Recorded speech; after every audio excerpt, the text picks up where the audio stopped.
From the coast to the rainforest, this is Australia's home of peace, love and good vibrations. That was until these signs started to pop up in store windows across the region. The sign is "No mask, we don't ask." We will assume that if you come in without a mask in the cafe that you're doing the right thing and that you're medically exempt. We won't discriminate and we won't make you feel uncomfortable.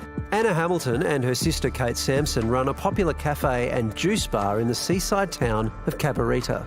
They put the "No mask, we don't ask" sign in the window and on social media. Then all hell broke loose. There's thousands of comments. We had death threats, we had quite a bit of hate mail. The most intense that I received was, "You need to go and kill yourself.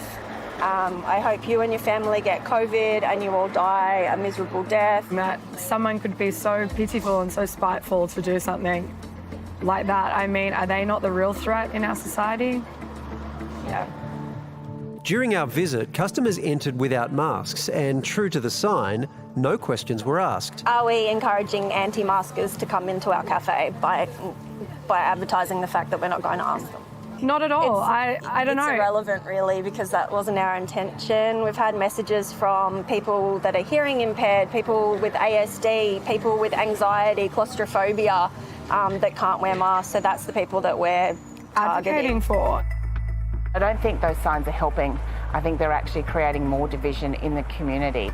Mandy Nolan is a comedian and a federal candidate for the Greens. She's lived in Mullumbimby for 20 years. It's heartbreaking when you live in a town that you love and you came here because of the community, to see the community torn apart over an issue which to me seems really simple, like wear a mask to protect other people. I don't get that. Mandy's hometown has survived conflicts before. Farmers versus hippies, loggers versus conservationists, meat eaters versus vegans. Now, she says, it's friend against friend. This is a great town and it's always been really diverse and really tolerant of different points of view. Right now, the rainbow flag is ripped in half because in a sense, that sense of peace and unity is kind of gone at the moment.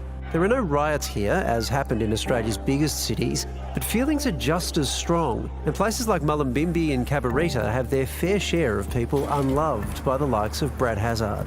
When you're in a war, you don't win it with wacko views. And unfortunately, we're seeing that with some people who think that it's okay not to wear masks. If they come in without a mask and they've signed in, then that's it. As far as I'm concerned, that's as far as I can go. Cora James also has a "No mask, we don't ask" sign on her shop window. Mullum is very divided. You've got the very much pro-maskers and the very much anti-maskers, and it's become very evident that, you know, never the twain shall meet. This has created a very us and them environment now, which is sad. Very sad. The customers we met didn't believe the mask policy was putting them in harm's way. I wouldn't say that we feel more at risk coming here. It's definitely an element of trust, you know, still trusting that people who can wear masks are doing the right thing. I've definitely thought about if someone in our area gets COVID, it does worry me that people will automatically come back to us and blame us, essentially. But something that we have to address is that when you walk into the cafe, if you are not exempt from wearing a mask, you wear the mask to order your food. As soon as you sit down in that cafe, you are allowed to take the mask off to eat and drink. Riddle me that. I feel if you're going to get COVID, you're going to get COVID anyway. There's a bit of a difference between being anti-mask and being medically exempt, isn't there? You know, and I think that's where the problem lies. Because surely the idea of saying, as a shop owner, if you come in and you're medically exempt, we're not going to make you feel horrible about it. That's a lovely, great thing. And we shouldn't be making people feel horrible if they can't wear a mask. But I think the anti-mask thing is the problem.